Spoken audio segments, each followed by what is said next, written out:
Oremos juntos para iniciar. Nuestro Dios Padre misericordioso, que nos amas. Vivíamos en pecado apartados de ti, pero tuviste compasión de nosotros, y para salvarnos enviaste al Hijo unigénito, a Jesucristo, y Él recibió el juicio y la maldición que nosotros merecíamos. Y por la preciosa sangre que derramó, limpiaste nuestros pecados para siempre, para que así ya no recibamos más el juicio por ellos. Gracias por darnos esa salvación tan grande sin ningún mérito nuestro. Te agradecemos por tu gracia tan inmensa de hacernos hijos de Dios y por darnos la gloriosa esperanza de entrar en tu reino. En esta hora nosotros, los redimidos por tu preciosa sangre, estamos reunidos delante de ti para alabar la gracia y el amor de Dios, para aprender tu palabra y tener comunión en la congregación de los santos salvos. Por favor, Señor, cuida de cada uno de nosotros. Sosténnos más con tu mano de poder misericordiosa y renuévanos más para que podamos vivir el resto de nuestras vidas sin vergüenza como hijos de Dios, para cumplir tu santa voluntad y tu gloria. Si en nuestro corazón y en nuestra vida hay cosas oscuras, indignas y pecados ocultos ante ti, haznos darnos cuenta de ellos a través de la palabra de hoy. Renuévanos y fortalécenos más con tu palabra y gracia, y a todas nuestras iglesias en el país, en el extranjero, y a todos los hermanos que están guardando la fe y están predicando el Evangelio aún en medio de las dificultades, acompáñalos, Señor, con tu palabra y el poder del Espíritu Santo. Este mundo se vuelve cada vez más turbulento y lleno de pecado. Realmente vivimos en un mundo peligroso en el que no sabemos qué sucederá en el día. Señor, con nuestras propias fuerzas no podemos vencer este mundo tan corrupto. Por eso, Dios, sosténnos con tu palabra y con el poder del Espíritu Santo para que podamos vivir íntegramente sin vergüenza como hijos tuyos. Y entre nosotros, si hay algunos hermanos débiles en la fe, hermanos en enfermedades y con diversas dificultades, cuida de cada uno de ellos para que ninguno se caiga. Señor, que nos enseñas la palabra necesaria en cada momento oportuno y el camino por el cual debemos andar, ahora también guíanos para que podamos entender la palabra y la santa voluntad tuya que quieres revelarnos. Hemos orado todo esto en el nombre de nuestro Señor Jesucristo. Amén. Muchas gracias al coro. Hermanos, cuando escuchan una alabanza, solo piensan si cantan bien o mal. No hay que escuchar solo así, sino pensar en su contenido. Las letras de nuestros himnos fueron escritas casi todas por cristianos renacidos. Son testimonios, oraciones y confesiones de su fe y de la vida cristiana que ellos experimentaron en su corazón y en su vida diaria. Escribieron esas palabras en forma de poesía y luego otra persona añadió la melodía y así se forma el himno. Por eso, hermanos, si abran el himnario y lean en silencio cada letra una por una, se darán cuenta que es mucho mejor que muchos sermones. En esas letras hay gracia y amor de Dios. Hay confesiones de fe, decisiones de la vida cristiana, y habla sobre la evangelización y predicación y oraciones. Tiene muchas enseñanzas. El coro se esfuerza mucho practicando para cantar, y cuando ellos alaban, Creo que eso debe traer gran gracia y gozo a nuestros corazones. Estoy seguro de ello. Busquemos ahora la Biblia en 1 Pedro 4. 1 Pedro capítulo 4.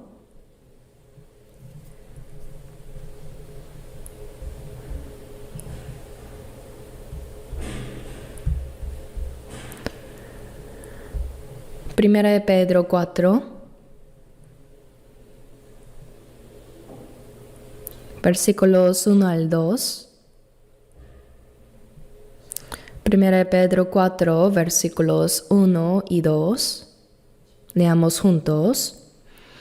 Puesto que Cristo ha padecido por nosotros en la carne, vosotros también armaos del mismo pensamiento.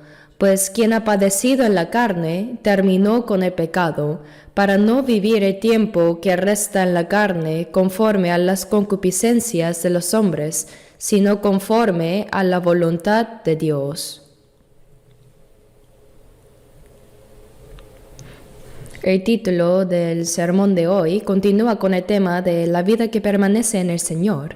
Hemos estado hablando de esto continuamente y hoy es la 7ª clase con este título.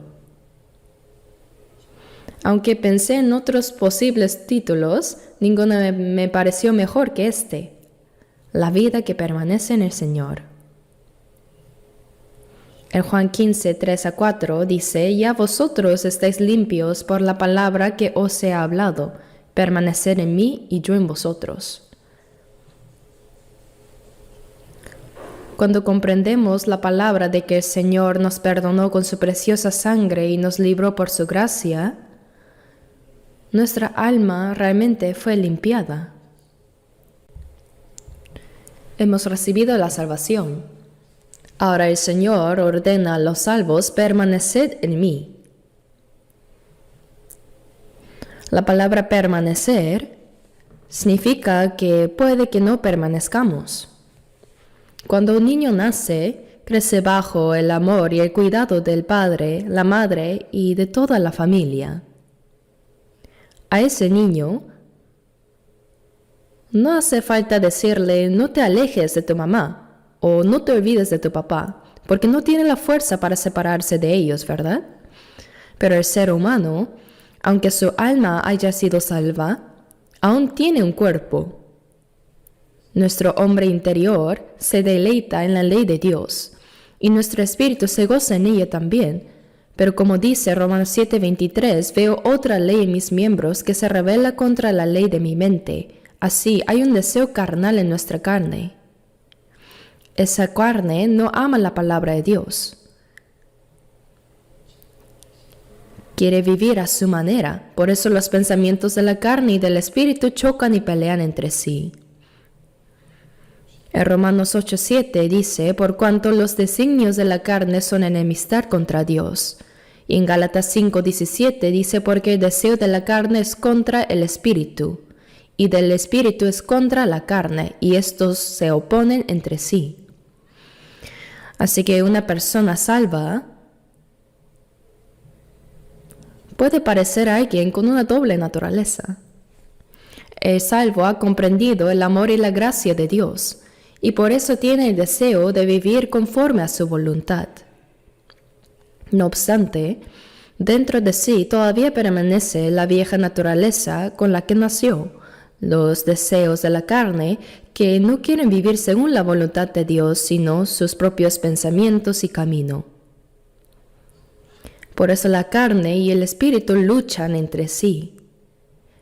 En 1 Pedro 2:11 dice: Amados, yo os ruego como a extranjeros y peregrinos, que os abstengáis de los deseos carnales que batallan contra el alma. El alma de una persona salva desea vivir conforme a la voluntad de Dios. Pero los deseos carnales luchan contra eso. Debemos saber que existe esta guerra espiritual. En Romanos 8:13 dice: Porque si vivís conforme a la carne, moriréis. Mas si por el Espíritu hacéis morir las obras de la carne, viviréis. En Romanos capítulo 8 se explica esto muy detalladamente. Hay dos batallas dentro de nosotros y debemos vencer. No debemos dejar que esa lucha dure demasiado. Rápidamente, con el poder del Espíritu Santo y con la palabra, debemos dominar la carne y vivir guiados por el Espíritu. Por eso en Efesios 5:18 dice: no os embriaguéis con vino, en lo cual hay disolución. Antes bien, sed llenos del Espíritu. Una persona ebria habla sin sentido y actúa sin control. No está en su sano juicio, se vuelve atrevida y pierde dominio propio. Por eso dice: no os embriaguéis con vino. Pero no solo se puede embriagar uno con vino. Hay personas que se embriagan con el dinero, con el deseo sexual, con el poder o con las cosas del mundo. Así se dejan llevar tanto por ellas que ya no están en su sano juicio. Así que la Biblia dice: sed llenos del Espíritu Santo. El salvo tiene el Espíritu Santo dentro de sí. Ha recibido al Espíritu Santo por la gracia de Dios, el perdón de sus pecados, la salvación, la vida eterna. Así, el Espíritu es el Espíritu del Señor. Él está en nosotros, aunque no lo comprendamos del todo. Mientras aprendemos la palabra, llega el momento en que entendemos: el Espíritu Santo está en mí. Un niño pequeño no sabe si dentro de su cuerpo tiene corazón, hígado y riñones, no sabe, pero sí los tiene. Luego, cuando crece y estudia el cuerpo humano, descubre que dentro de él están esos órganos. Asimismo, cuando somos salvos, al principio no comprendemos toda la gran gracia que Dios nos ha dado, ni podemos discernirla completamente. Pero al aprender la Biblia, creemos que nuestros pecados fueron perdonados eternamente, que hemos nacido de nuevo y que hemos recibido la vida eterna. Hay personas que, aunque han sido salvas, no saben que ya tienen la vida eterna. En 1 de Juan 5:13 dice: estas cosas os he escrito para que sepáis que tenéis vida eterna. Y también descubrimos con asombro que el Espíritu Santo está en nosotros. Él mora en mí. En Juan 14:20 dice: en aquel día conoceréis que yo estoy en mi Padre y vosotros en mí y yo en vosotros. ¿Y qué día es eso? El día en que recibimos la salvación. El estar en Él significa unión. Por eso Juan 15:4 dice: permaneced en mí. Eso significa permanecer continuamente en el Señor. Eso quiere decir permanecer en su gracia, en su vida, en el poder del Espíritu Santo, en su palabra, bajo su dominio, su protección y su guía. Así, estar en el Señor abarca muchas cosas. Toda la vida de un cristiano puede llamarse como la vida que permanece en el Señor. La vida de los renacidos, la vida de los creyentes salvos, es una vida que permanece en el Señor. Y eso es lo que estamos aprendiendo ahora en diferentes aspectos a través de la palabra. Hoy continuamos con 1 Pedro 4:1, donde dice: puesto que Cristo ha padecido por nosotros en la carne, vosotros también armaos del mismo pensamiento. El Señor, para salvarnos, siendo el Santísimo e igual al Dios Creador que hizo los cielos y la tierra, tomó la forma humana. Jesús no simplemente fue un hombre, Él es igual a Dios. En Filipenses 2:6 dice: el cual siendo en forma de Dios, es decir, que tiene la misma naturaleza que Dios, Pero también dice, no estimó el ser igual a Dios como cosa que aferrarse, sino que se despojó a sí mismo tomando forma de siervo hecho semejante a los hombres. Jesús es Dios que se manifestó en forma humana. Y no solo vino como hombre, sino que no nació en un palacio ni en una casa rica. Más bien nació como hijo de un humilde carpintero. Cuando nació, no hubo lugar para él en la posada, así que nació en un establo y fue acostado en un pesebre. El pesebre es el comedero de los animales, el recipiente donde comen los caballos y el ganado. Sobre ese recipiente fue colocado el Señor Jesús recién nacido. Vivió 30 años como hijo de un pobre carpintero. ¿Quién podría haber dicho que él era el Hijo de Dios? ¿Quién podría haber imaginado que ese joven era el Dios creador? Nació como hombre, pero en condiciones muy humildes. Durante 30 años, Jesús vivió como cualquier persona, en un hogar, sirviendo a su padre José y a su madre María con respeto y obediencia. Y después, a los 30 años, dejó su casa e inició su ministerio público. Desde el momento en que fue bautizado por Juan el Bautista en el río Jordán, durante 3 años y medio, él vivió sin tener un lugar fijo donde quedarse. Jesús no tenía casa. En Mateo 8:20 dice, las zorras tienen guaridas y las aves del cielo nidos, mas el Hijo del Hombre no tiene dónde recostar su cabeza. En verdad no tenía un lugar donde habitar. Durante el día enseñaba la palabra de Dios a mucha gente en el templo de Jerusalén o en las plazas. Y cuando llegaba la noche, él se iba al monte de los olivos, que está un poco apartado de Jerusalén.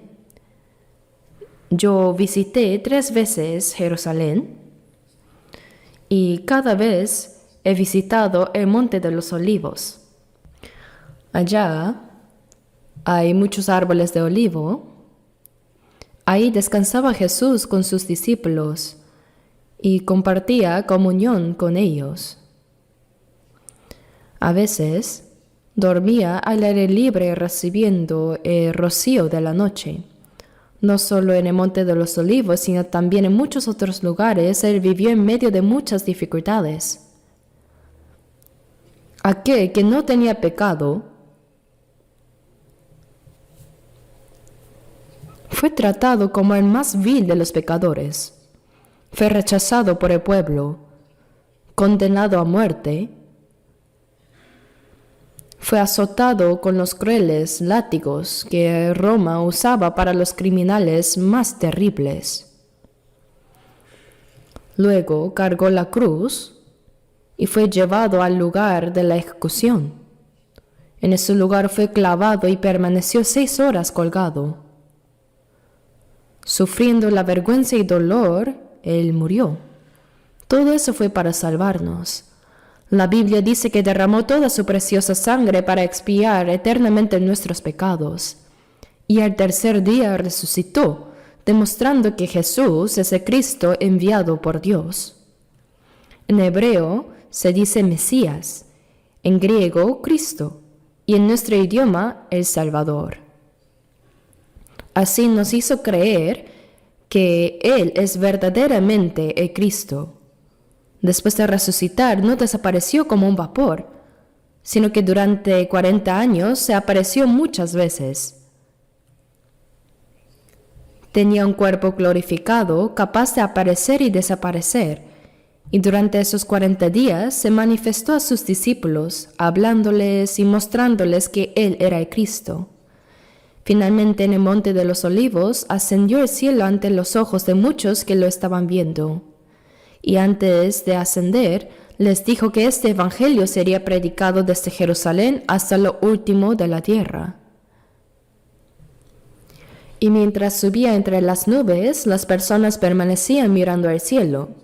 Entonces aparecieron dos ángeles y dijeron, según Hechos 1:11, «Varones Galileos, ¿por qué estáis mirando al cielo? Este mismo Jesús que ha sido tomado de vosotros al cielo, así vendrá como le habéis visto ir al cielo». Prometió que cuando el evangelio sea predicado por todo el mundo, Él volverá. La primera vez que Jesús vino fue para salvar a los pecadores, para morir, para pagar por nuestros pecados. Pero cuando venga por segunda vez, vendrá para juzgar a los incrédulos y para llevar a los salvos a su reino. Al Salvador despreció el mundo, mas se volverá otra vez con gran gloria y su gran majestad. Aquel Señor que fue despreciado por este mundo vendrá nuevamente con el sonido de las trompetas de los ejércitos celestiales, con poder y gloria. Vendrá como el juez, como el Señor de la gloria. Nosotros creemos en esta verdad. Creemos que Jesús es el Cristo que nos salvó, el que vino para redimirnos. Y cuando Él regrese, aparecerá como el Rey de Reyes y Señor de Gloria. Los salvos comprendemos la gracia de Dios y entendemos que haber recibido la salvación es algo verdaderamente asombroso. Dios envió a su Hijo unigénito al mundo y permitió que muriera en la cruz para salvarnos. Por esa gracia hemos sido salvos. Entonces, ¿cómo debe vivir una persona que ha sido salva? Si al recibir la salvación fuéramos llevados inmediatamente al cielo, todo sería sencillo, ¿verdad? Pero aún vivimos en esta tierra y mientras estamos aquí tenemos algo que hacer. Somos completamente diferentes del resto del mundo. Aunque por afuera somos iguales, ahora hemos recibido la vida eterna. Vivimos con la esperanza del cielo. Dios es nuestro Padre. Nuestro propósito de vida es distinto. Nuestra manera de vivir también es distinta. Por eso, tras ser salvos, la Biblia nos enseña detalladamente cómo debe vivir un cristiano.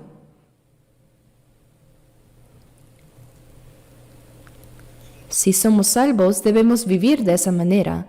Creer en Jesús no es simplemente tener una religión más, como las otras religiones del mundo. Nosotros tenemos la vida eterna y una esperanza gloriosa. El Dios que hizo los cielos y la tierra se ha convertido en nuestro Padre.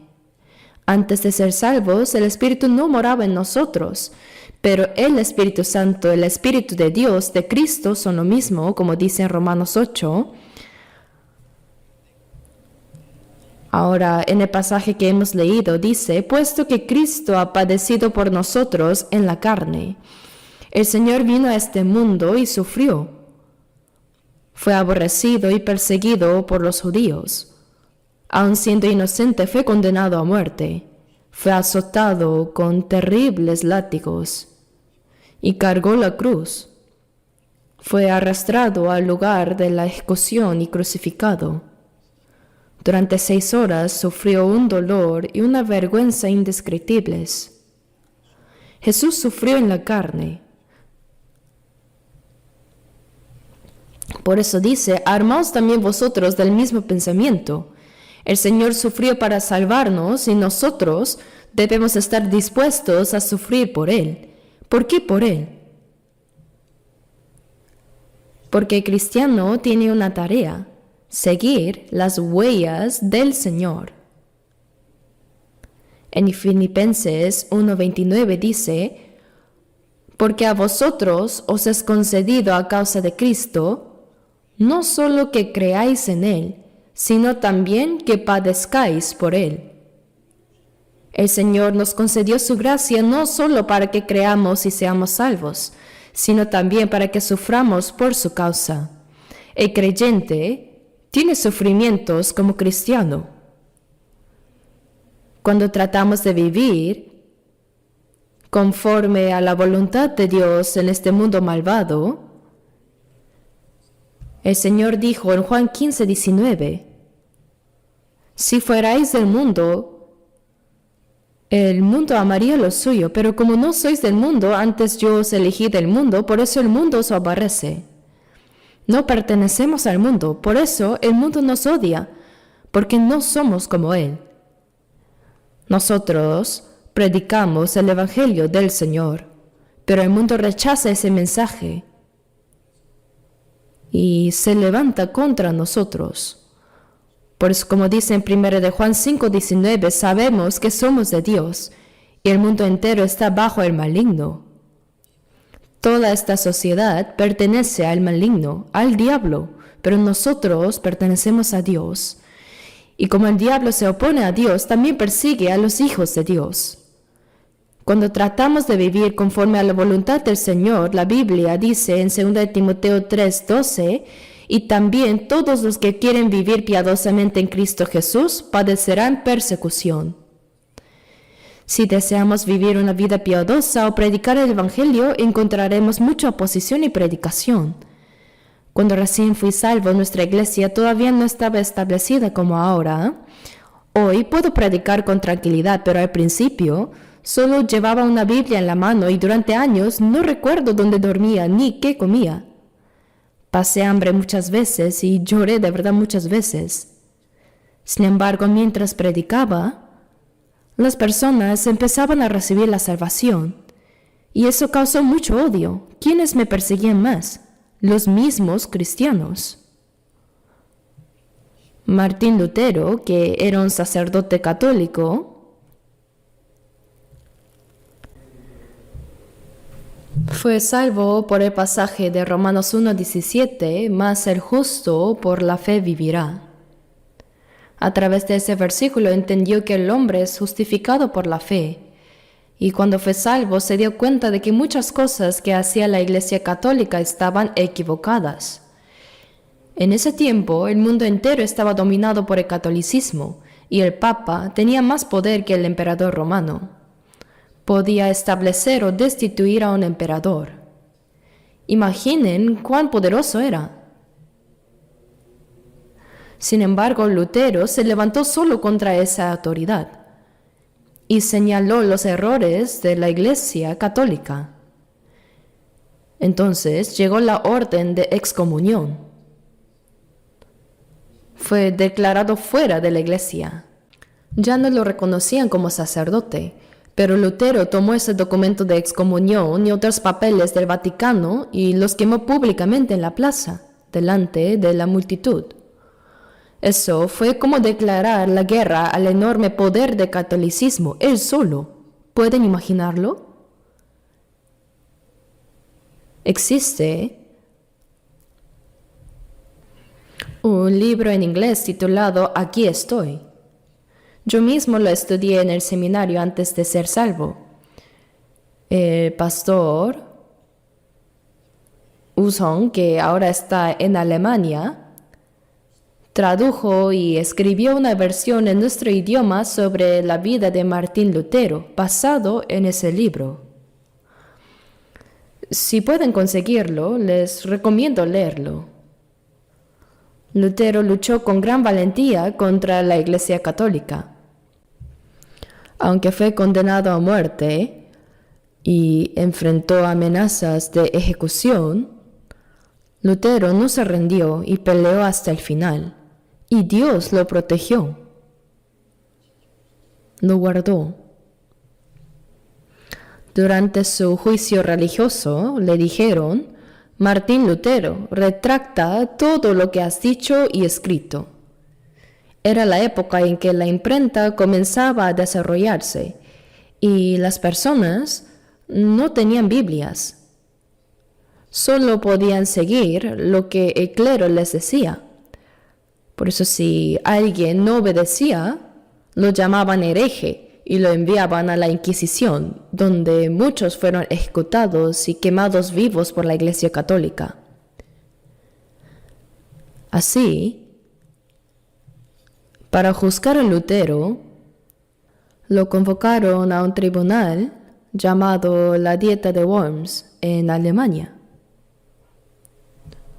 Sus amigos le dijeron que no fuera, que si iba a Worms moriría, pero Lutero respondió: aunque mis enemigos sean tan numerosos como las tejas del techo de la sala de Worms, iré con el Señor.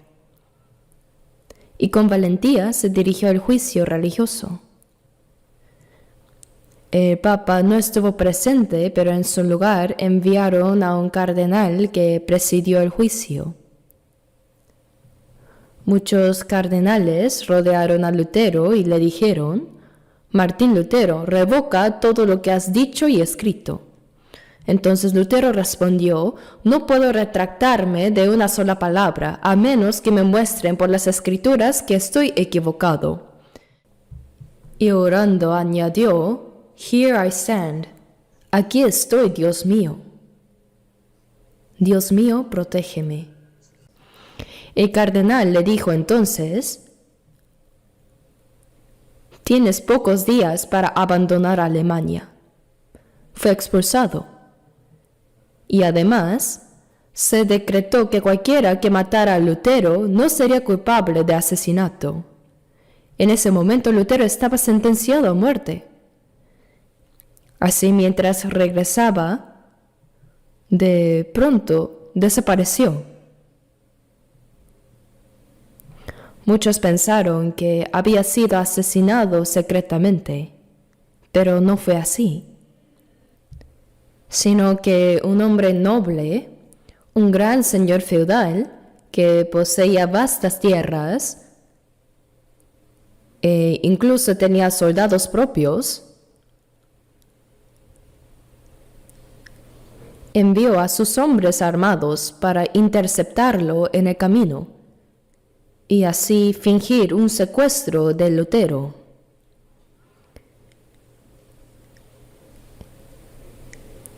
En realidad, él lo estaba protegiendo.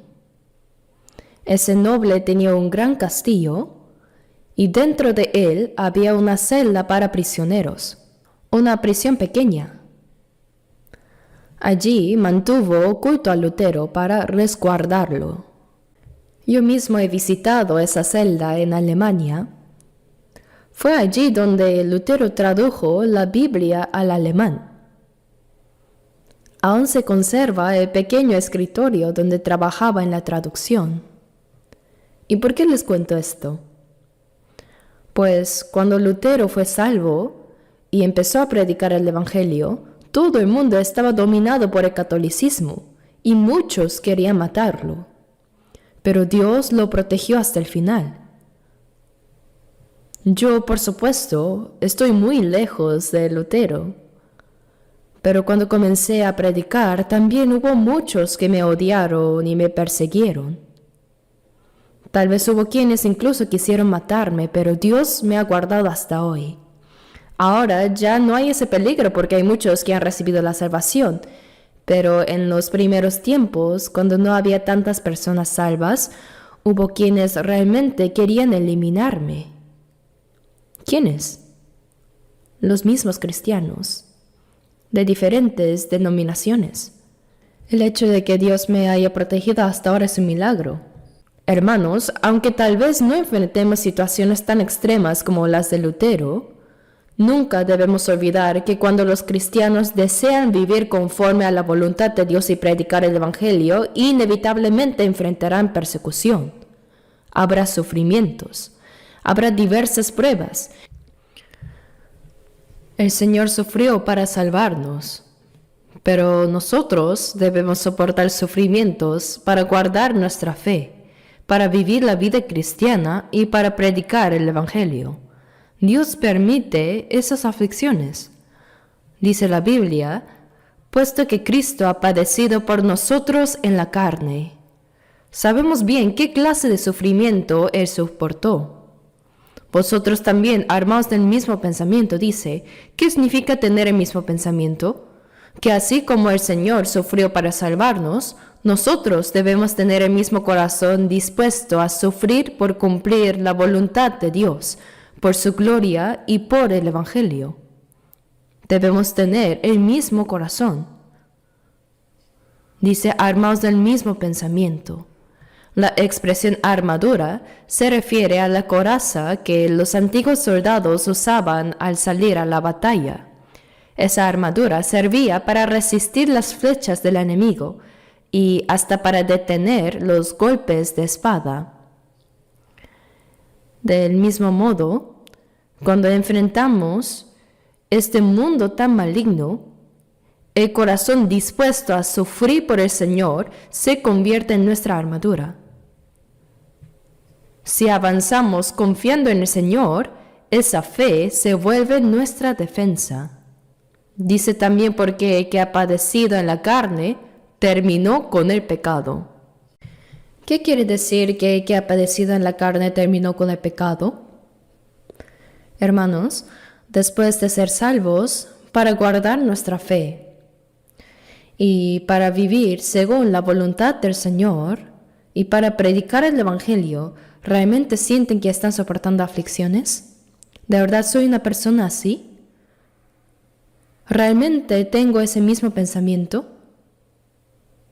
Dice, armaos del mismo pensamiento, porque el que ha padecido en la carne, aquel que sufre las aflicciones en la carne, terminó con el pecado. Es decir, no puede pecar. Esa persona ni siquiera tiene tiempo para pecar. ¿Saben quiénes pecan? El que tiene tiempo. Pero cuando trabajamos para el Señor, cuando nos esforzamos, cuando oramos día y noche y predicamos el Evangelio, ¿en qué momento podríamos pecar? No hay tiempo para eso. Una bicicleta se mantiene en pie solo cuando sigue avanzando, pero si se detiene, cae. De la misma manera, el cristiano que permanece activo en la obra del Señor y avanza con fe no puede caer en el pecado. Los cristianos tenemos tantas cosas que hacer. Es difícil, hay aflicciones, hay persecuciones.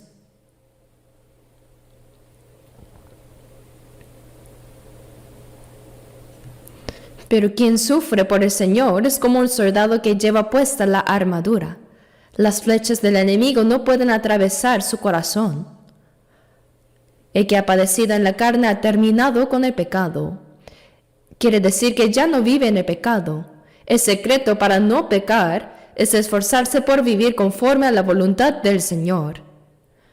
Cuando uno se dedica a eso, no le queda tiempo para el pecado. Si tuviéramos tiempo libre y empezáramos a hacer como la gente del mundo, reuniéndonos con amigos no creyentes, conversando de cosas vanas, bebiendo con ellos y participando de sus bromas, ¿cómo podríamos mantener nuestra vida cristiana? No se puede hacer ambas cosas. Tenemos que cortar completamente con una de ellas. De lo contrario, no podremos vivir la vida cristiana correctamente. El que ha padecido en la carne, eso nos enseña que la vida cristiana no es cómoda. Hay sufrimiento. Pero dice, ha terminado con el pecado, que quiere decir que ya no hay tiempo para pecar. Podemos vivir sin pecar. El que ha padecido en la carne no vivirá más conforme a las concupiscencias de los hombres. Es decir, aquel que ha sido salvo y sufre por vivir conforme a la voluntad de Dios y por mantener su fe, ya terminó con el pecado. Aquel que vive según la voluntad del Señor no tiene tiempo para seguir los deseos carnales. El que ha padecido en la carne no vivirá más conforme a los deseos humanos. El que verdaderamente ha cambiado no sigue las pasiones de la carne. Un creyente que asiste a los cultos, alaba, ora y tiene comunión con los hermanos, ¿cómo podría después reunirse con sus viejos amigos del mundo para charlas sin sentido o para beber con ellos? ¿Se puede? Dice, no erréis, las malas conversaciones corrompen las buenas costumbres. La Biblia nos dice que debemos alejarnos de las malas compañías, porque contaminan nuestra conducta, nuestras buenas costumbres. Por eso no hay tiempo para eso. Para no vivir más el tiempo que resta en la carne conforme a las concupiscencias de los hombres, sino conforme a la voluntad de Dios. La palabra clave aquí es solo, únicamente. Vivir el tiempo que nos queda en este cuerpo, no según los deseos de la carne, sino según la voluntad de Dios. Desde el momento en que fuimos salvos hasta el día en que nos presentemos ante el Señor, no sabemos cuánto tiempo nos queda de vida en esta carne, pero seguramente no es mucho, ¿verdad? En el Salmo 116:12 dice, ¿qué pagaré a Jehová por todos sus beneficios para conmigo? El corazón de los salvos se pregunta, ¿cómo podré agradecerle a Dios por toda la gracia que me ha dado? Pero en realidad somos demasiado débiles para pagar algo al Señor. El tiempo que tenemos para corresponder a su gracia es muy corto, de verdad. El Hijo unigénito de Dios murió en la cruz para salvar a un pecador como yo. Aunque muriera yo 100 veces por el Señor, no podría pagar su gracia. No podré hacerlo jamás. Pero si no puedo morir 100 veces, ¿no debería al menos vivir una vez para Él? ¿Qué piensan? Cuando escuchan algo así, algunos podrían pensar, eso lo escuchamos siempre. Sí, lo sabemos, pero ¿vivimos realmente para retribuir al Señor? ¿O solo están jugando con palabras? El Señor entregó su vida para salvarnos. Los apóstoles murieron para anunciarnos este evangelio, y nosotros, de la misma manera, si queremos vivir según la voluntad del Señor y predicar su evangelio, también debemos estar dispuestos a entregar nuestra vida. ¿Qué tiene eso de extraño? Es natural. Porque el que ha padecido en la carne terminó con el pecado. Quiere decir que el pecado quedó atrás, para no vivir más el tiempo que resta en la carne, conforme a las concupiscencias de los hombres. Desde entonces ya no hay tiempo para el pecado ni para seguir los deseos de la carne, sino conforme a la voluntad de Dios. El propósito es que vivamos el tiempo que nos queda en este cuerpo solamente según la voluntad de Dios, solo para Él. Hasta el día en que partamos a su presencia, el tiempo que nos queda es breve, por eso debemos vivir cada momento para el Señor y su voluntad. El tiempo que nos queda aquí no es mucho.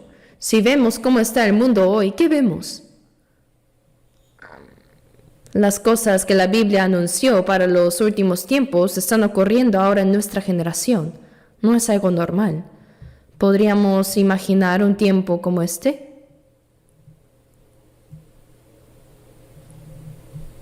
Las potencias del mundo amenazan mutuamente con armas nucleares. Hoy o ayer leí en el periódico que Hamas, en la franja de Gaza, atacó a Israel primero. Desde entonces, Israel ha contraatacado, bombardeando Gaza intensamente, ¿verdad? En esa guerra ya han muerto 70,000 personas. Y aún no ha terminado la guerra. Están intentando negociar un alto al fuego. Y ojalá se logre pronto, pero 70,000 muertos. ¿Cuánto ha durado? ¿2 años? Y según la Biblia, cuando Rusia marche contra Israel, como está profetizado en Ezequiel capítulo 38, también intervendrá Estados Unidos. Y allí comenzará la última gran guerra. Esa será una guerra nuclear, no será para ver quién gana o pierde, será el juicio de Dios sobre el mundo. Y ya podemos ver claramente las señales de que eso se acerca. En lo político y en lo económico vendrán tiempos cada vez más caóticos. Y cuando la confusión llegue a su punto más alto, aparecerá repentinamente una persona, como una estrella fugaz, que parecerá traer soluciones a todos los problemas del mundo.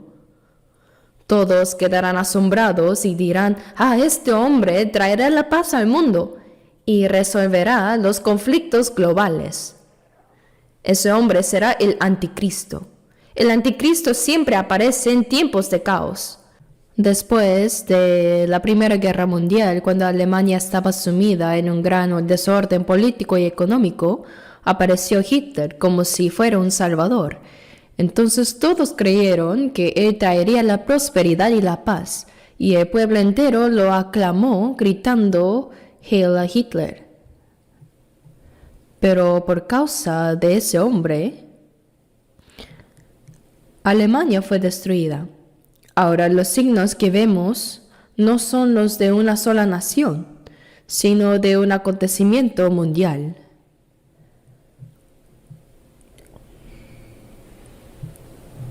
Según los científicos, si se desatara una guerra nuclear, las explosiones se encadenarían entre sí.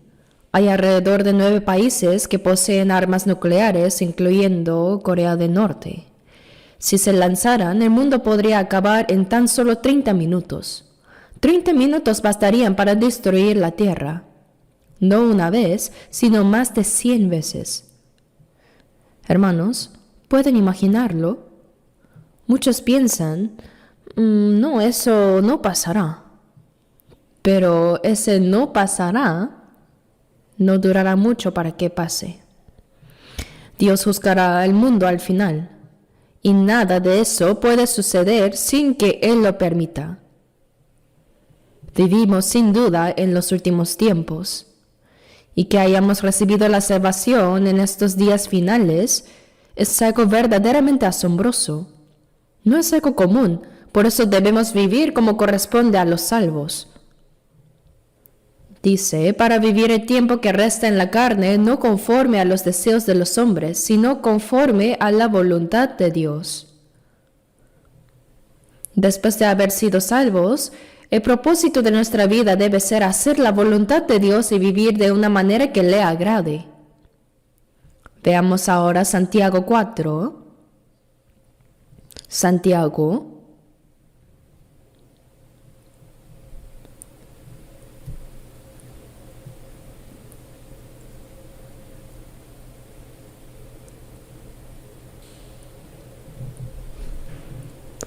capítulo 4, versículo 15, leamos juntos. En lugar de lo cual deberíais decir, si el Señor quiere, viviremos y haremos esto o aquello, pero ahora os jactáis en vuestras soberbias. Toda jactancia semejante es mala. Aquí dice, deberíais decir si el Señor quiere. Los cristianos debemos vivir así. Si el Señor quiere, viviremos. Y si Él quiere, moriremos. Si el Señor quiere, haremos esto o aquello. Y si no es su voluntad, aunque tengamos muchas ganas de hacerlo, debemos abstenernos. Si el Señor quiere, viviremos y haremos esto o aquello. Y si morir es la voluntad del Señor, entonces debemos morir. ¿Cuál fue la oración de Jesús la noche antes de morir en la cruz? En Mateo 26:39 dice, Padre mío, si es posible, pase de mí esta copa. Delante de él estaba la cruz, la copa del sufrimiento. Era la vergüenza y el dolor más terribles que un ser humano podía soportar. Jesús tenía un cuerpo igual al nuestro. Algunos piensan que porque era el Hijo de Dios no sintió dolor al ser crucificado, pero no es así. Él era como nosotros. Lloró, se entristeció, tuvo hambre y sintió dolor cuando fue azotado. Era como humano, como nosotros. Iba a sufrir la mayor humillación y agonía que un hombre podía soportar. Por eso él oró, si es posible, pase de mí esta copa. Pero si Jesús no hubiera bebido esa copa, nosotros tendríamos que beberla y ser condenados al infierno, ¿verdad? Por eso dijo, pero no sea como yo quiero, sino como tú. Si recibir la cruz con su vergüenza y dolor era la voluntad del Padre, entonces que se hiciera su voluntad. Jesús obedeció porque era la voluntad del Padre. En Filipenses 2:8 dice, haciéndose obediente hasta la muerte y muerte de cruz. Jesús obedeció completamente la voluntad de Dios hasta morir. Así también, nosotros debemos vivir con ese mismo corazón y pensamiento. Si es la voluntad del Señor, viviremos o moriremos o haremos esto o aquello. Pero si no es su voluntad, debemos orar y detenernos. Debemos discernir bien cuál es la voluntad de Dios. La vida cristiana es algo solemne. Algunas personas viven a su manera toda la semana y cuando llega el domingo, se visten bien, cantan con fuerza, escuchan el sermón, dan una pequeña ofrenda y luego salen para seguir viviendo igual. ¿Creen que eso es vida cristiana? ¿Estar jugando con Dios? Cuando nos reunimos el domingo, oramos, alabamos y recibimos enseñanza. La palabra iglesia en chino se escribe con los caracteres que significan enseñar y reunirse. Nos reunimos para recibir la enseñanza. El primer propósito de congregarnos es aprender la palabra de Dios y para vivir conforme a ella, pues ¿de qué sirve escuchar el sermón como vernos un poco y luego olvidarlo? En Santiago 1:25 dice, no siendo oidor olvidadizo, sino hacedor de la obra. Si escuchamos pero no practicamos, estamos despreciando la palabra de Dios. Si un hijo escucha las palabras de su padre pero no las obedece, está despreciando a su padre. ¿Cómo podríamos nosotros despreciar a nuestro Padre Celestial? Aprendemos la palabra para vivir conforme a ella, ¿verdad?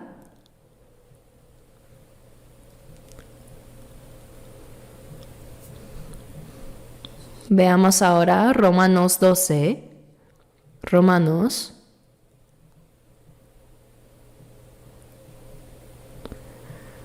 capítulo 12,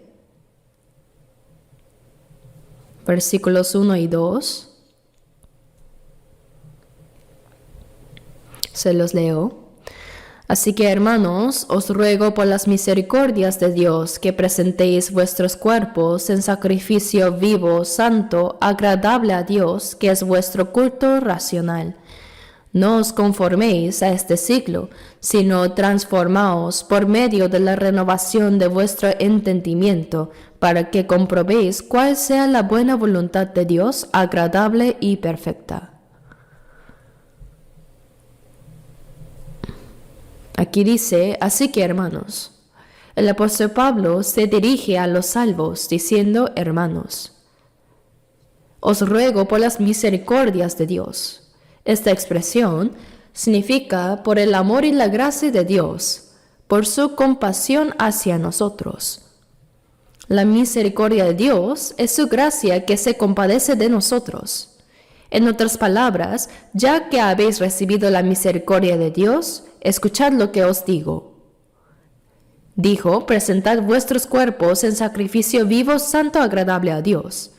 Tras ser salvos, lo único que realmente poseemos es nuestro cuerpo. No tengo nada más que este cuerpo, te lo doy. Lo más valioso que tenemos es este cuerpo, ¿verdad? Todavía estamos vivos. Tenemos salud. Podemos hacer algo. Entonces, ¿cómo debemos usar este cuerpo?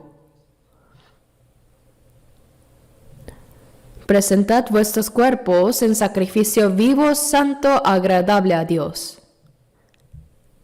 En 1 Corintios 6, versículos 19 y 20 dice, no sois vuestros, porque habéis sido comprados por precio. El Señor nos compró con su sangre preciosa. Y en 1 Corintios 7:23 dice, por precio fuisteis comprados. No os hagáis esclavos de los hombres. En otra traducción dice, fuisteis comprados a un precio muy alto. El precio fue la sangre de Cristo. Con su sangre Él compró nuestra alma y nuestro cuerpo. Por eso ya no nos pertenecemos. Entonces, ¿a quién pertenecemos? Al Señor. Vivamos o moramos, debemos hacerlo según su voluntad. Dice, glorificad pues a Dios en vuestro cuerpo. Los salvos permanecemos en esta tierra para que tanto nuestro cuerpo como nuestra alma glorifiquen a Dios. Debemos tener clara nuestra pertenencia. No tenemos nada que sea nuestro. ¿Qué cosa podría decir que me pertenece? Nada. Pues el Señor pagó un precio altísimo. Éramos pecadores destinados al infierno, pero Él nos rescató pagando con su vida. Es como un esclavo que ha sido comprado para ser liberado. Estaba destinado a servir y morir como siervo, esclavo, pero alguien pagó un gran precio para comprarlo y decirle, ahora eres libre, vive como quieras. Y el esclavo responde, no. Quiero servirte, ahora soy tu siervo. Entonces el dueño dice, no te compré para hacerte esclavo, te compré para darte libertad. Y él insiste, no, voluntariamente quiero ser tu siervo. Eso es un siervo libre, un siervo por decisión propia. Asimismo, el Señor no nos obligó a ser sus siervos, sino que nosotros voluntariamente nos hemos hecho siervos del Señor. Por eso en Gálatas 1:10 el apóstol Pablo dice, ¿busco ahora el favor de los hombres o el de Dios? ¿O trato de agradar a los hombres? Pues si todavía agradara a los hombres, no sería siervo de Cristo.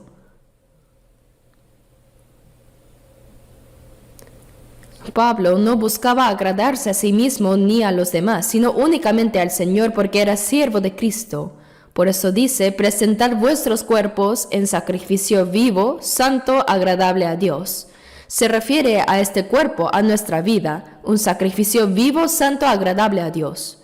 Es decir, una vida que agrade al Señor.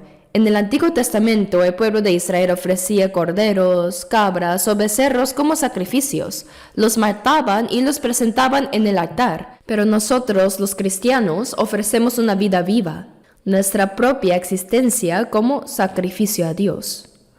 Dice, presentar vuestros cuerpos en sacrificio vivo, santo, agradable a Dios, que es vuestro culto racional. Este es el verdadero culto. Hoy en día muchos dicen que van a las iglesias a adorar. Cuando yo estaba en primera de secundaria, asistía a una iglesia cristiana en Busan y era obligatorio ir a la iglesia los domingos para aprender la Biblia. Cuando íbamos, el pastor anciano, vestido con su túnica larga, decía con solemnidad, comencemos todos el culto. Los que adoran deben hacerlo en espíritu y en verdad. Y lo decía con una voz temblorosa, con vibración. Todo era muy callado y irreverente. Luego decía, concluyamos el culto. Y todos se ponían serios. ¿Pero eso es realmente adoración? ¿Dónde dice la Biblia que eso es la adoración? Más bien, es una costumbre que viene de las prácticas de idolatría. Algo hecho solo como un rito. La verdadera adoración no es eso. Dios es espíritu y los que le adoran en espíritu y en verdad es necesario que adoren, porque también el Padre tales adoradores busca que le adoren. Dios es espíritu, por eso ya sea que oremos con los ojos cerrados o abiertos, Dios no se fija en esas formas externas.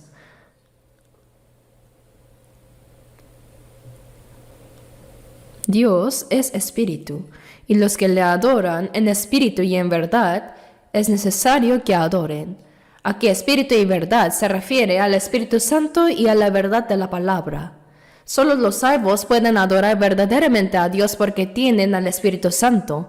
Uno que no ha sido salvo, por mucho que cante, se arrodille o levante las manos, no puede adorar verdaderamente porque no ha nacido de nuevo todavía. El que ha sido salvo ha recibido el Espíritu Santo, y cuando vive guiado por el Espíritu y en la verdad, toda su vida se convierte en adoración a Dios. Vivir conforme a la voluntad de Dios es una ofrenda viva, el verdadero culto racional. Esa adoración no comienza con vamos a iniciar el culto, ni termina con el culto ha concluido.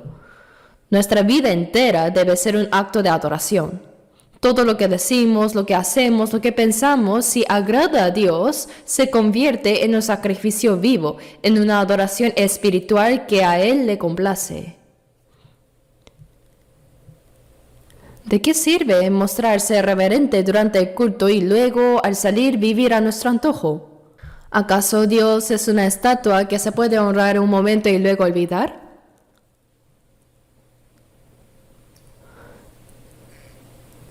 Este es vuestro culto racional.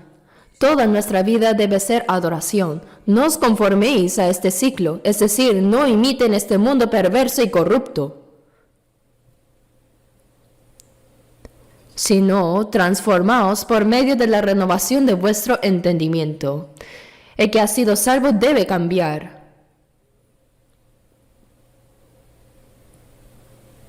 En 2 Corintios 5:17 dice: de modo que si alguno está en Cristo, nueva criatura es. Las cosas viejas pasaron, he aquí todas son hechas nuevas. Estar en Cristo significa haber sido hecho una nueva creación. La vida anterior, llena de pecado, quedó atrás, y ahora todas las cosas son hechas nuevas. Dice, he aquí. Lo cual implica que debe notarse, ¿verdad? Nuestra vida debe mostrarse como una evidencia visible del cambio. Cuando celebro bodas y las parejas recién casadas vienen a saludarme, siempre les digo, ustedes como cristianos se casaron para vivir según la voluntad y la gloria de Dios. El propósito del matrimonio no es solo comer bien, vivir cómodamente o ser felices juntos, sino glorificar a Dios con su vida. Los cristianos deben vivir de tal manera que los demás puedan ver y decir, ellos realmente viven para Dios. No avergoncemos el nombre del Señor, sino vivamos de modo que otros puedan ver en nosotros un ejemplo digno. Las cosas viejas pasaron, y aquí todas son hechas nuevas. Para entrar en los nuevos cielos y la nueva tierra, debemos ser nuevas personas. ¿Acaso basta con asistir a la iglesia? ¿Basta solo con llamarse cristianos? Podemos tener el nombre, pero si no vivimos según la palabra, corremos el riesgo de ser cristianos falsos. ¿Pero cómo son los cristianos de la Biblia?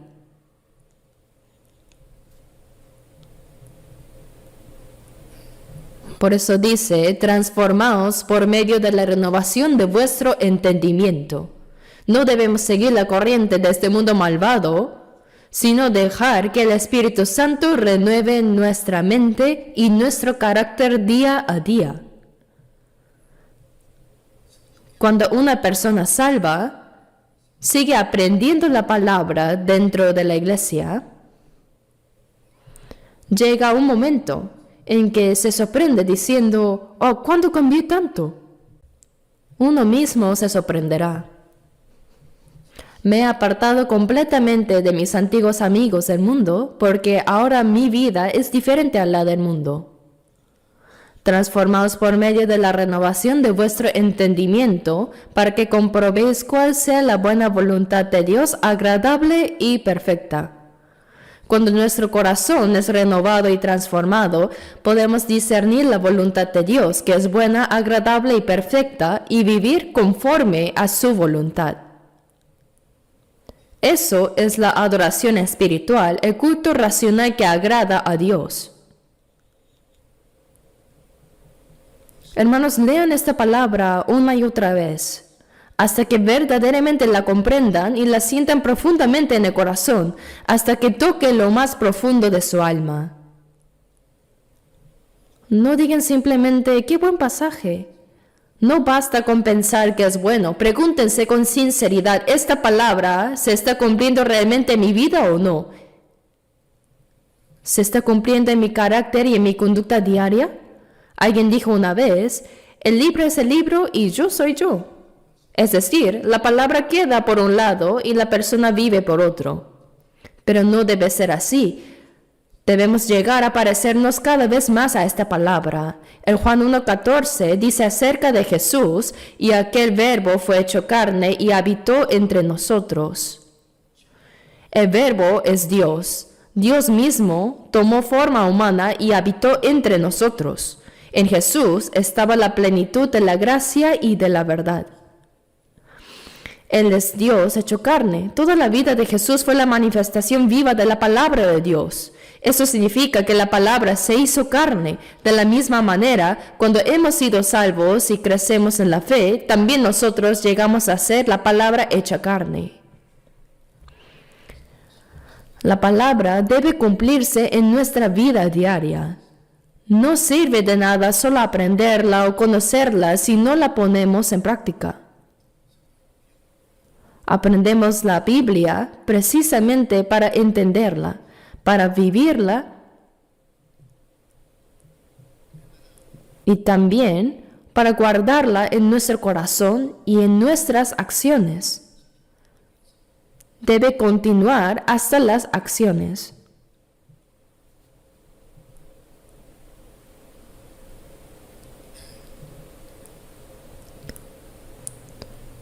Busquemos 1 de Pedro 1.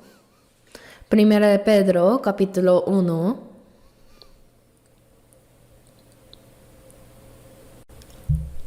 Primera de Pedro, capítulo 1. Versículos 5 al 7. 5 al 7.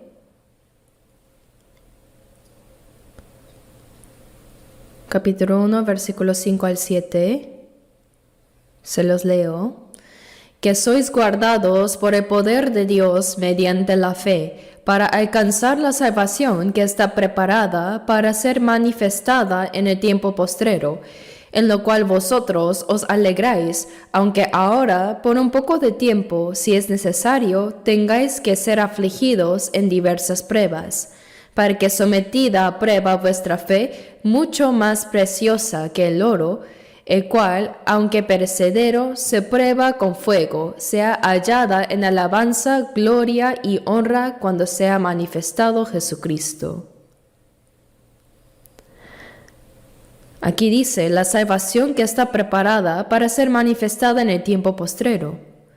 Este tiempo postrero comenzó con la primera venida de Jesús y se extiende hasta el fin del mundo.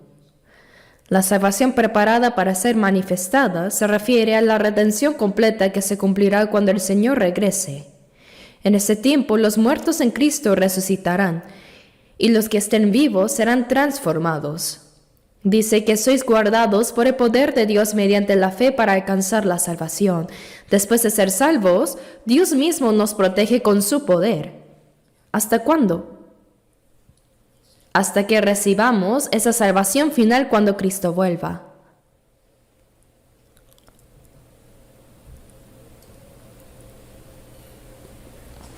Él nos guarda para que no caigamos en la corrupción de este mundo, para que no nos desanimemos, para que perseveremos hasta el final. Creo sinceramente que vivimos en la generación que verá la venida del Señor, como Enoc, que fue llevado sin ver muerte. Es evidente que el día del Señor está muy cerca.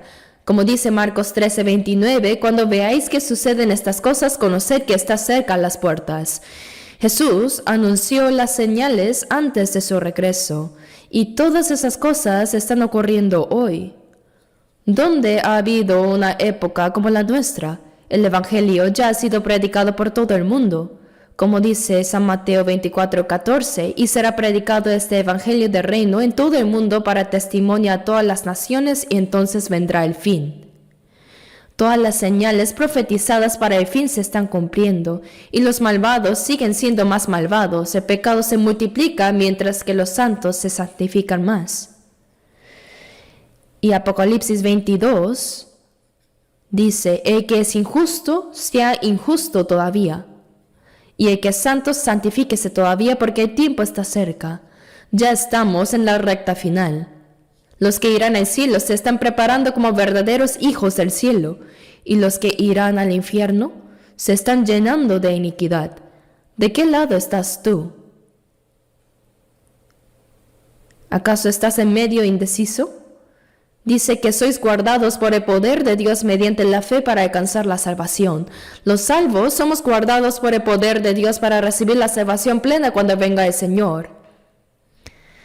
Dios nos protege con su poder para que no seamos contaminados por este mundo malvado, para que no nos desalentemos.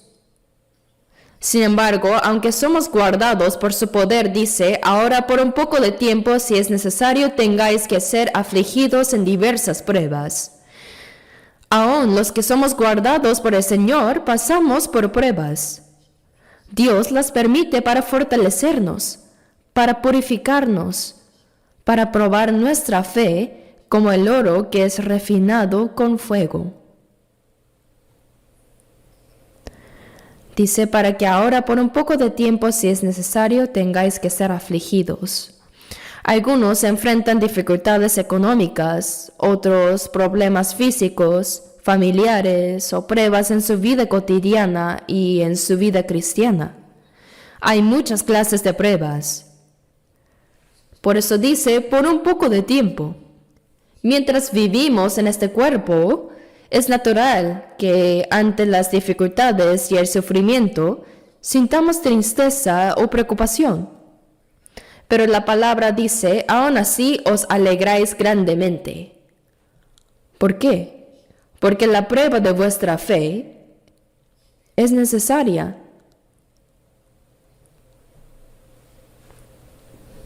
La Biblia la llama prueba o entrenamiento. Es como el entrenamiento que reciben los soldados en el servicio militar. Hoy quizá no sea tan riguroso, pero antes los ejercicios eran muy duros. He visto campos de entrenamiento donde ponen alambres de púas a poca altura y los soldados tienen que arrastrarse por debajo mientras se disparan ametralladoras reales sobre ellos. Si levantan la cabeza, pueden morir. De verdad pueden morir. A veces tienen que atravesar charcos de barro sin comer, soportando el cansancio. Y los soldados de fuerzas especiales son llevados en avión y son lanzados en paracaídas dentro de la selva, incluso sin provisiones. Tienen que sobrevivir comiendo hierbas, serpientes o ranas.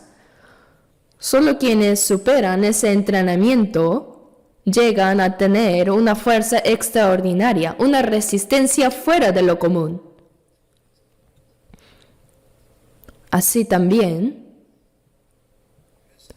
Dios llama como la prueba de la fe. Él nos entrena, nos fortalece para que podamos resistir cualquier dificultad. La prueba de vuestra fe, mucho más preciosa que el oro.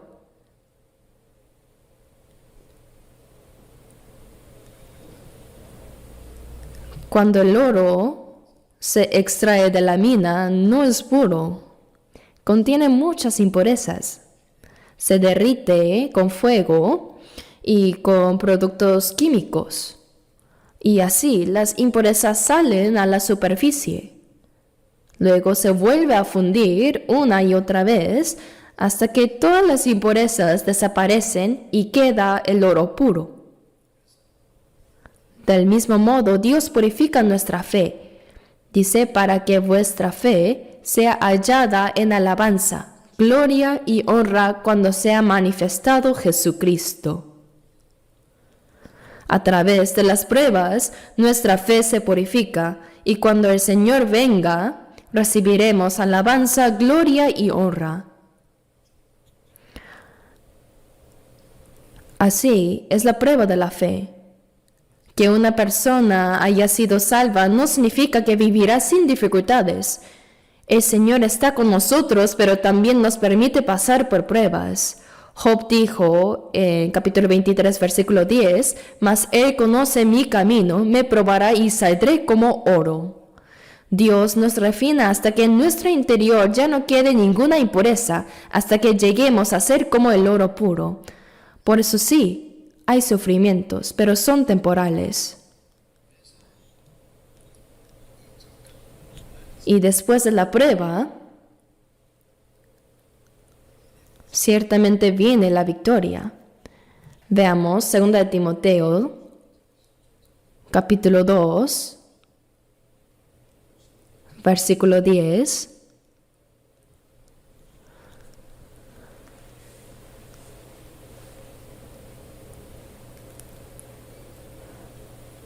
Segunda de Timoteo 2, versículo 10.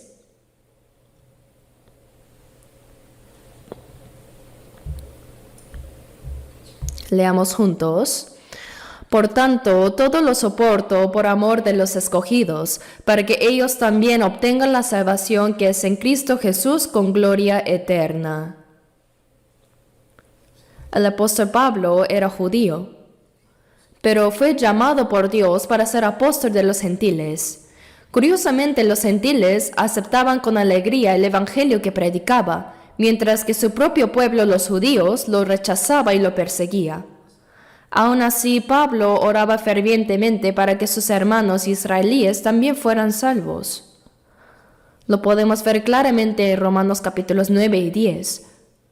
Por eso dice, todo lo soporto por amor de los escogidos.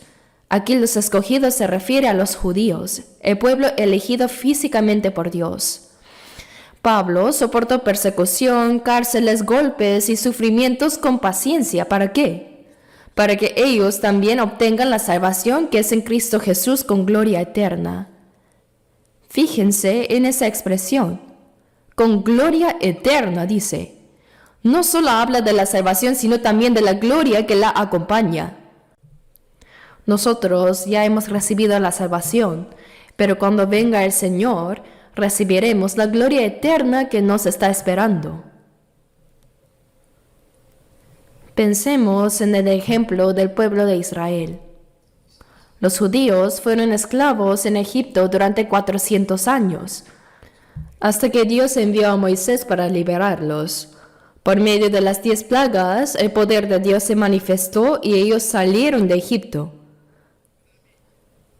Luego, atravesaron el Mar Rojo como si fuera tierra seca y comenzaron su viaje hacia la tierra prometida de Canaán. Egipto representa el mundo bajo el dominio de Satanás lleno de pecado, y la salida de Egipto por medio de Moisés simboliza nuestra salvación a través de Jesucristo. Y la tierra prometida Canaán es una figura del reino eterno de los cielos. Pero entre Egipto y Canaán hubo un desierto de 40 años. En Hechos 7:38 se menciona la iglesia en el desierto. En el Antiguo Testamento no se usa la palabra iglesia, pero ahí Dios la aplica al pueblo de Israel que peregrinaba en el desierto.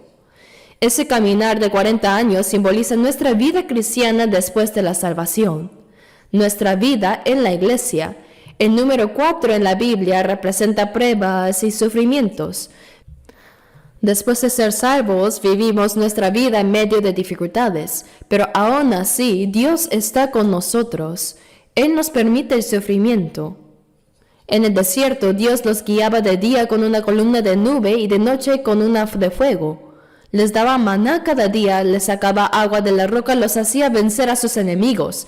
Durante esos 40 años, Dios los protegió, los alimentó y los condujo hasta Canaán. Así también, desde el momento en que fuimos salvos, hasta que entremos en el cielo, nuestra vida en la iglesia es nuestro camino por el desierto. Todos enfrentamos pruebas distintas, pero podemos vencerlas porque el Señor está con nosotros. La tierra de Canaán simboliza la gloria eterna. El cielo es eterno. Y mientras peregrinamos, Dios nos está moldeando y nos está preparando para esa gloria.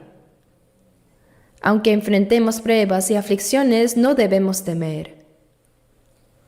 Busquemos Santiago, capítulo 5, versículos 7 y 8. Santiago 5, versículos 7 y 8.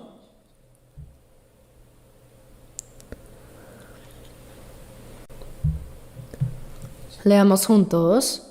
Por tanto, hermanos, tened paciencia hasta la venida del Señor. Mirad cómo el labrador espera el precioso fruto de la tierra, aguardando con paciencia hasta que reciba la lluvia temprana y la tardía. Tened también vosotros paciencia y afirmad vuestros corazones, porque la venida del Señor se acerca. Hermanos, tened paciencia hasta la venida del Señor. ¿Por qué debemos tener paciencia? Pues hay muchas pruebas, dificultades y sufrimientos. Nos dice que seamos pacientes hasta su venida. Mirad cómo el labrador espera el precioso fruto de la tierra, aguardando con paciencia hasta que reciba la lluvia temprana y la tardía. Tened también vosotros paciencia y afirmad vuestros corazones, porque la venida del Señor se acerca. Esta es una palabra perfectamente adecuada para nuestros tiempos. Realmente vivimos en la época en que el regreso del Señor está muy cerca. Ahora busquemos un versículo más en Hebreos capítulo 5, versículo 8. Hebreos 5, versículos 8 y 9. Y aunque era hijo, por lo que padeció aprendió la obediencia, y habiendo sido perfeccionado, vino a ser autor de eterna salvación para todos los que le obedecen. Aquí él se refiere a Jesucristo. Aunque era hijo, por lo que padeció aprendió la obediencia. Jesús es el Hijo de Dios. Y aún así aprendió la obediencia a través del sufrimiento. Y dice, y habiendo sido perfeccionado. ¿Qué significa eso? Él fue perfeccionado como nuestro Salvador. En Hebreos 2:10 dice, porque convenía a aquel por cuya causa son todas las cosas, y por quien todas las cosas subsisten, que habiendo de llevar muchos hijos a la gloria, perfeccionase por aflicciones al autor de la salvación de ellos. Así, como un grano de trigo cae en tierra, muere y da mucho fruto, el Hijo unigénito murió para dar vida a muchos hijos de Dios. El Señor fue perfeccionado como Salvador a través del sufrimiento. Aquí también dice, aunque era hijo, por lo que padeció, aprendió la obediencia, y habiendo sido perfeccionado, vino a ser autor de eterna salvación. Por medio del sufrimiento, el Señor aprendió la obediencia. Nosotros también debemos aprender la obediencia a través del sufrimiento. Algunos hermanos son buenos, amables, talentosos, tienen muchas virtudes y dones, pero nunca han sido entrenados. No han pasado por disciplina espiritual. Hablan bien inglés, son muy amables, todo es bueno, pero no han sido entrenados. Es como si crecieron en un invernadero, en un ambiente demasiado cómodo. Por eso cuando enfrentan una pequeña dificultad no saben cómo reaccionar. ¿Qué ocurre entonces? No solo les resulta difícil llevar una vida cristiana firme, sino que tampoco son aptos para ser verdaderos obreros del Evangelio. Hermanos, Dios utiliza a las personas que han sido entrenadas, ¿lo sabían? En la vida cristiana, incluso el mismo Jesús fue perfeccionado aprendiendo la obediencia por medio del sufrimiento que padeció. Así también nosotros aprendemos a obedecer viviendo según la voluntad de Dios en medio del sufrimiento. Por eso nuestro carácter de fe se va perfeccionando cada vez más. Jesús aprendió la obediencia a través del sufrimiento también. Entonces, ¿cuánto más sufrimiento recibieron los apóstoles? ¿Dicen que no tienen sufrimiento en su vida cristiana? Sí lo hay. Pero el Señor está con nosotros y nos hace vencer ese sufrimiento. Él nos disciplina para que lleguemos a ser personas dignas de entrar en la gloria eterna. La gloria se alcanza a través del sufrimiento. ¿Me dejo entender? Por eso, después de ser salvos y hasta que entremos en el reino de Dios, hay muchos sufrimientos en nuestra vida dentro de la iglesia también, como el pueblo que caminó por el desierto. Personalmente y también como iglesia enfrentamos muchas pruebas y sufrimientos, pero el Señor está con nosotros, nos ayuda, nos disciplina y nos perfecciona, y nos hace personas dignas de entrar en esa gloria. Por eso, debemos creer que el Señor está con nosotros y que a través del sufrimiento nuestra fe se perfecciona cada vez más. Además, no debemos ser hijos de Dios solo de palabra, ni cristianos solo de nombre, sino vivir verdaderamente como hijos de Dios, como hombres y mujeres nuevos por Cristo. ¿Sabían que todos los israelíes que quisieron regresar a Egipto murieron en el desierto? Ellos estaban en el desierto, pero decían que querían volver a Egipto, que allá estaban mejor. ¿Qué pasó con ellos? Murieron todos en el desierto durante 40 años. Y solo los que nacieron de nuevo entraron en la tierra prometida. ¿Qué quiere decir eso? Significa que solo los que han nacido de nuevo, los que realmente se han convertido en nuevas criaturas y obedecen la palabra de Dios, serán los que entren en el cielo. Solo ellos entrarán al cielo. No debemos quedarnos rezagados en el camino. Oremos juntos. Nuestro Dios Padre misericordioso, tuviste piedad y amor de nosotros, aun cuando nos habíamos apartado de ti en pecado. El Señor recibió en nuestro lugar el juicio y la maldición que nosotros debíamos recibir, y sin ningún mérito nuestro nos salvaste. Te agradecemos por esa inmensa gracia. Ahora nosotros, los salvos, te damos las gracias porque creemos que siempre nos guardas, proteges, guías y gobiernas. Hasta que entremos en el cielo, tú mismo nos guiarás y guardarás para que ninguno de nosotros caiga. Señor, sabemos que estamos muy cerca de tu venida. Queremos ser diferenciados santamente para dar la gloria a nuestro Dios Padre y hacer las obras que debidamente debemos realizar. Todo esto hemos orado en el nombre de nuestro Señor y Salvador Jesús. Amén.